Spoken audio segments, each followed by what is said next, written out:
Então, gente, mostrar como é que ficou essa casinha de gringo aqui. Hoje estão botando os gabinetes, balcão também, parte da marmoraria. Aqui a gente fez total de 4 lareiras. Aqui na main floor, na entrada da casa, já tem 2. Essa aqui é a parte da sala.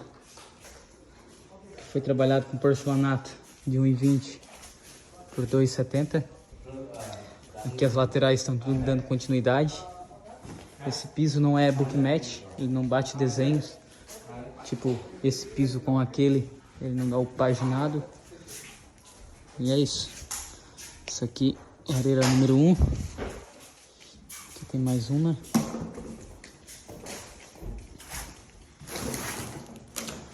Essa aqui tem um acabamento que ela entra para dentro. Esse aqui deu tudo segmento também. Essa aqui, as veias se conectam. Perfeito, perfeito. Essa de baixo, não teve o que fazer. Mas a gente tentou trabalhar com algo mais parecido possível.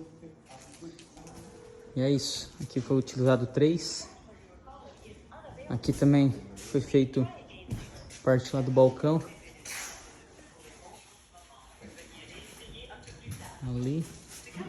Aqui no basement tem mais uma também. Aqui foi trabalhado com piso menor. Foi trabalhado com piso de 1,80. Não, 1,60 por 80. Piso bem bonito também. Essa aqui é a lareira número 3. Falta dar uma limpadinha ainda. Mas está finalizado epóxi, grout. Só tirar a poeira mesmo. Essa aqui é a número 3. O pessoal está montando a parte da marmoraria ali também. E tem outra lá na Suite Master.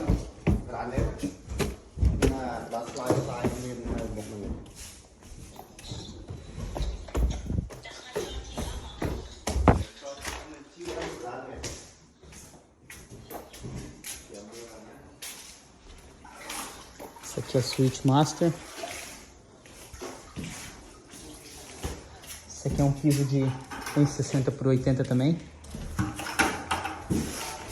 Estou dando 45 graus. Estamos dando os últimos acabamentos. E é isso, mais uma ganha. Aqui foi feito tipo uma bancadinha. E é isso, mais uma casa de gringo no Canadá.